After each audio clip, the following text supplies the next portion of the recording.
नमस्कार, मैं रहबर सिंह बारी। आज के इस बुलेटिन में बात होगी अरविंद केजरीवाल की बिगड़ती हुई तबीयत की। बात होगी वायनाड से राहुल गांधी के नामांकन में उमड़े जनसैलाब की। बात होगी प्रधानमंत्री नरेंद्र मोदी के द्वारा किए गए लगातार वादों की।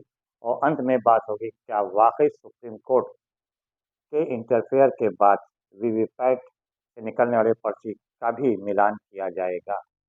शुरुआत करते हैं आज की सबसे बड़ी खबर से। एक दिन पहले यानी कि मंगलवार को सुप्रीम कोर्ट ने 3 अहम फैसले किए थे जिससे भारतीय जनता पार्टी को तगड़ा झटका लगा था। सबसे पहला तो ये था कि आम आदमी पार्टी के तेज तर्रार फायरब्रांड नेता संजय सिंह को जमानत मिल गई, जो कि 6 महीने से ज़्यादा से वो जेल में थे। जिस शराब घोटाले के मामले में उन्हें जेल में डाल ठूंसा गया था ईडी के द्वारा, उस मामले में ईडी ही बैकफुट पर नजर आई। ईडी के द्वारा कोई साक्ष्य प्रस्तुत नहीं किया जा सका। यहाँ तक कि जो आरोप लगाया जा था कि इतने करोड़ रुपए का रिश्वत संजय सिंह ने लिया था, उस बारे में भी कोई जानकारी ईडी नहीं दे सकी।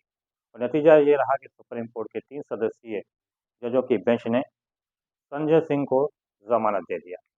अब यहाँ पे सवाल उठता है कि जब संजय सिंह को जमानत मिल गई तो क्या अब मनीष सिसोदिया और अरविंद केजरीवाल को भी जमानत मिल सकती है। वहीं दूसरी चीज़ थी बाबा रामदेव के ऊपर करारा तगड़ा झटका लगा सुप्रीम कोर्ट से। सुप्रीम कोर्ट ने कड़ी फटकार लगाई और अवमानना का केस चलाने के ऊपर भी चेतावनी दिया।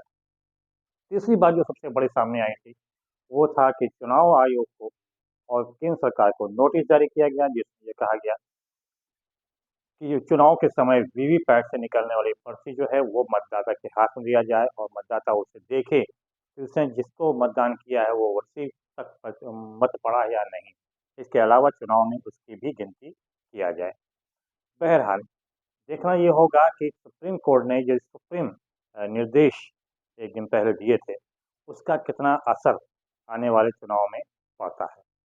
आज यानी कि बुधवार को अरविंद केजरीवाल की सुनवाई चल रही है हाईकोर्ट में, जहाँ पर उनकी जमानत के ऊपर चर्चा की जा रही है। हालांकि ईडी जो है जमानत का कड़े तौर पर विरोध कर रही है, लेकिन अरविंद केजरीवाल के वकील की तरफ से भी ये बात कही जा रही है कि अरविंद केजरीवाल का कहीं कोई नाम नहीं है। और यहाँ तक कि उनके ऊपर जो 100 करोड़ रुपए लिए जाने का आरोप लगाया जा रहा है रिश्वत के तौर पर, वो उसमें से 1 रुपए भी अभी तक बरामद नहीं किया जा सका है। बहरहाल देखना ये हो क्या संजय सिंह के बाद अब अरविंद केजरीवाल को जमानत मिलती है या नहीं मिलती। लेकिन इन सब के बीच में आम आदमी पार्टी ने तगड़ा आरोप जेल प्रशासन के ऊपर भी लगाया है। उनका कहना है कि पिछले 12 दिनों के अंदर अरविंद केजरीवाल का वजन लगभग 4.5 किलो कम हो गया। वो शुगर के पेशेंट हैं, इसके अलावा हार्ट के भी पेशेंट हैं। ये भी आरोप लगाया गया कि अरविंद केजरीवाल को यदि हिरासत में कुछ होता है तो इसका जवाब भारतीय जनता पार्टी केंद्र सरकार को देना होगा और फिर पूरा देश इसके खिलाफ आवाज़ उठाएगा और देश कभी माफ़ नहीं करेगा। बहरहाल देखो, ये भी आरोप लगाया है, ये भी कहा गया है कि जेल के जो चिकित्सक हैं उन्होंने भी लगातार गिरती हुई सेहत पर चिंता व्यक्त किया है। ऐसे में माना जा रहा है कि शायद गिरती हुई सेहत को देखते हुए भी अरविंद केजरीवाल को जमानत पर रिहा किया जा सकता है। हालांकि संजय सिंह को जमानत तो जरूर मिल गई है, लेकिन अभी वो जेल से बाहर नहीं आ सके हैं क्योंकि जमानत के जो कागजात हैं वो अभी जेल प्रशासन को नहीं मिल सका है। आज संभावना व्यक्त की जा रही है कि देर शाम यानी बुधवार की देर शाम तक संजय सिंह को रिहा किया जा सकता है। हालांकि ये भी देखकर जेल प्रशासन देख रहा है कि संजय सिंह के खिलाफ उत्तर प्रदेश के अलावा कई अन्य राज्यों में अन्य मामलों में जो केस दर्ज है, क्या उस मामले में उनकी गिरफ्तारी तो नहीं है, और अगर गिरफ्तारी है तो क्या उसमें संजय सिंह को जमानत मिली है या नहीं मिली है। बहरहाल संजय सिंह रिहा तो खैर हो जाएंगे, लेकिन अरविंद केजरीवाल के ऊपर भी संशय अभी लगा हुआ है। साथ में ये भी जो आम आदमी पार्टी ने जो आरोप लगाया है, जो संशय जाहिर किया है कि अरविंद केजरीवाल की सेहत लगातार गिर रही है, वो भी एक चिंता का विषय है। बात किया जाए राहुल गांधी के, तो राहुल गांधी ने आज वायनाड से उनका नामांकन है। रोड शो के दौरान उनके रोड शो में जन सैलाब उमड़ पड़ा। इसको देखते हुए भारतीय जनता पार्टी की चिंता व्याप्त हो गई, क्योंकि राहुल गांधी को जिस तरह से आम जन समर्थन मिल रहा है उसका सीधा असर लोकसभा चुनाव पर पड़ना तय है।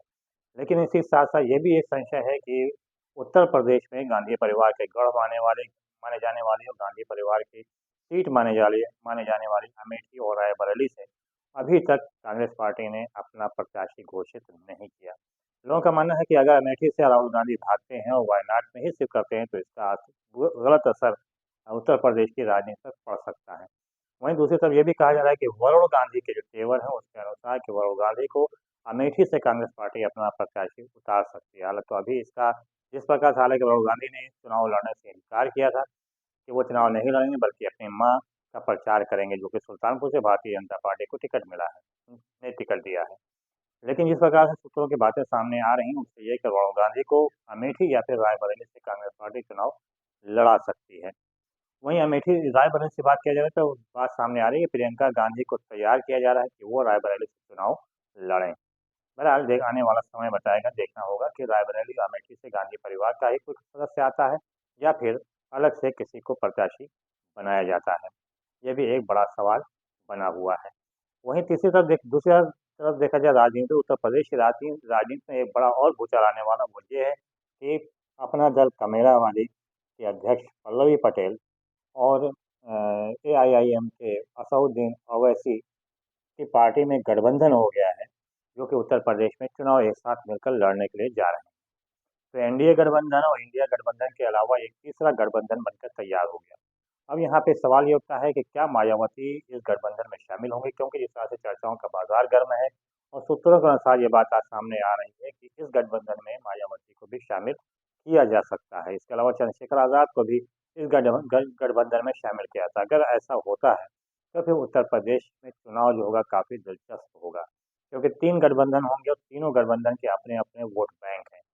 ऐसे में देखना होगा कि किस गठबंधन को अधिक वोट मिलता है और अगर ये गठबंधन सही तौर पे काम करेगा तो फिर इसका कितना नुकसान इंडिया गठबंधन को मिलेगा और कितना लाभ एनडीए गठबंधन को मिलने के लिए जा रहा है। अंत में बात किया जाए तो सुप्रीम कोर्ट ने जिस प्रकार से नोटिस जारी किया है चुनाव आयोग को, केंद्र सरकार को, कि वीवीपैट से निकलने वाली जो पर्ची है उसको मतदाता के हाथ में दिया जाए ताकि मतदाता उसे देखे कि उसने जहाँ क्लिक किया है या जिसको जो बटन दबाया है क्या वही वोट मिला है गया है या कहीं और गया है। इसके अलावा मतगणना के दौरान पर्ची का भी मिलान कराया जाए। चुनाव आयोग के ऊपर अब दबाव है और विपक्ष दल भी यही चाहता है। विपक्षी गठबंधन है वो भी ये चाहता है कि वीवीपैट से निकलने वाली पर्ची मतदाता के हाथ में दिया जाए और उसका भी मतगणना के दौरान मिलान कराया जाए, 100% मिलान कराया जाए। हालांकि चुनाव आयोग ने कहा था कि इसमें काफ़ी जब मतगणना में काफ़ी समय लग सकता है, 2 से 3 दिन लग सकता है। लेकिन अब सवाल यहाँ पे आता है कि अगर सुप्रीम कोर्ट ने इसको बाकायदा निर्देश जारी कर दिया और चुनाव आयोग को फिर इस तरह से ही चुनाव कराना होगा। अगर ऐसा होता है तो ये भारतीय जनता पार्टी के लिए तगड़ा झटका साबित हो सकता है। बहरहाल ये सब आने वाला वक्त बताएगा। फिलहाल ड्राइवर तिवारी को दीजिए इजाज़त। बहुत बहुत धन्यवाद। जय हिंद, जय भारत।